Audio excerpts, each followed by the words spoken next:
And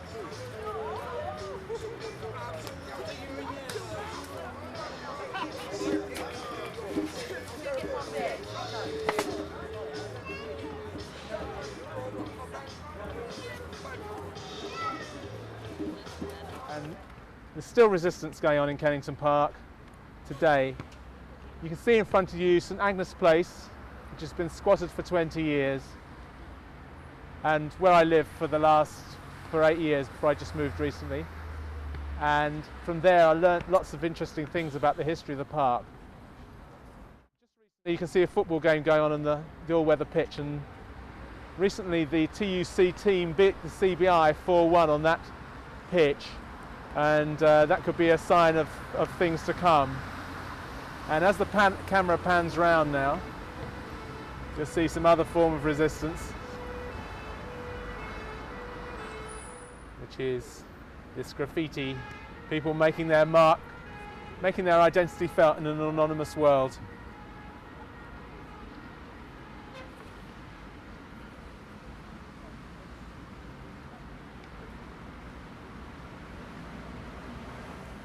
Okay, this is the south end of the park, and over my left shoulder here there used to be a mound, and that mound, that was before 1848, and from the mound people would give speeches like a kind of speaker's corner, South London speaker's corner, but also preachers like John Wesley in 1730s. They would give speeches to tens of thousands of people here from that mound. You can't see the mound now because it's been destroyed, but I'll tell you the story of that later.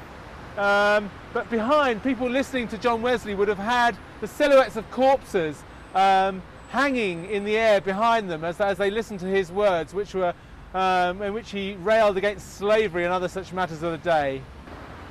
After the Chartist meeting, the Common was enclosed, which basically meant the land was occupied by the royal establishment. The fences were put up, the paths were put down, the paths were fenced. Guards patrolled the whole place. No meetings were allowed from then on. The mound was destroyed and flattened.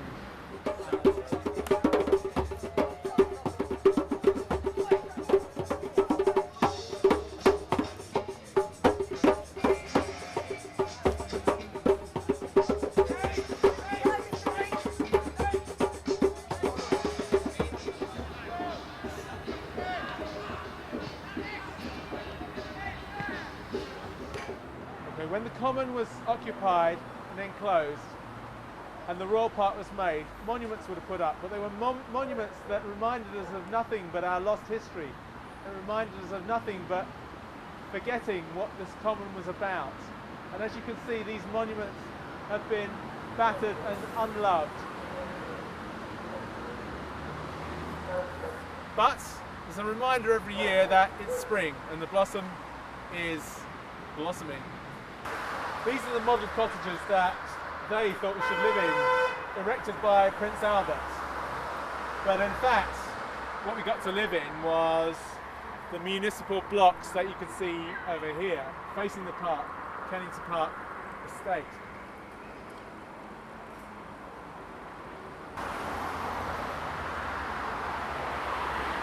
This is the Social Security building. Now, what was on this site before was the Horns, the Green Man and Horns Tavern, which was the social centre of the park.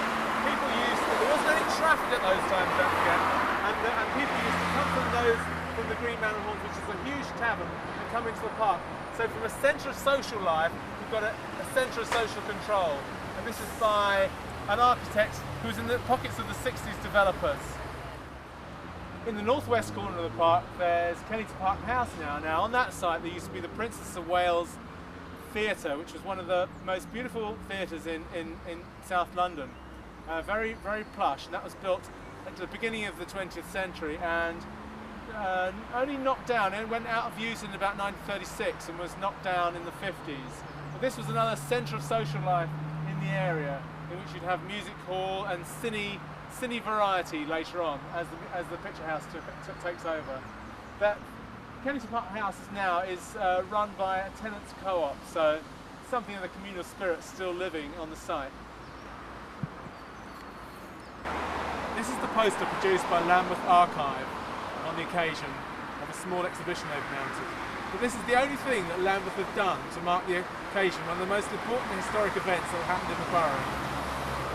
And the archive have refused to take my pamphlet, which is the people's history of the park, saying it's too controversial. So it just goes to show you how archives police our thinking and police our knowledge, and give us a version of history that might be quite perverted and sanitised.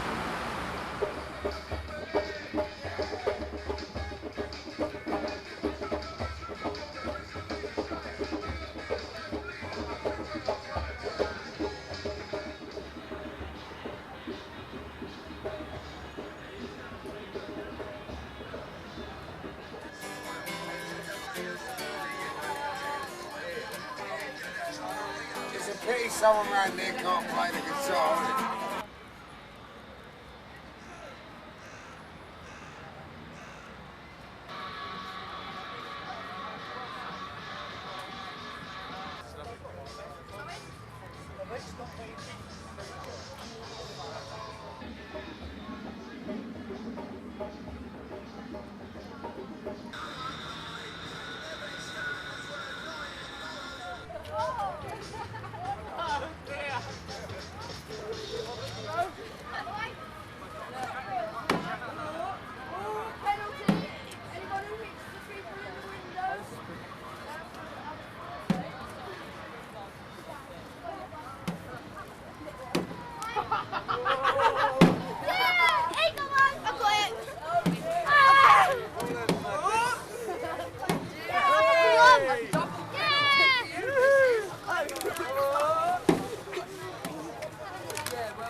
Move?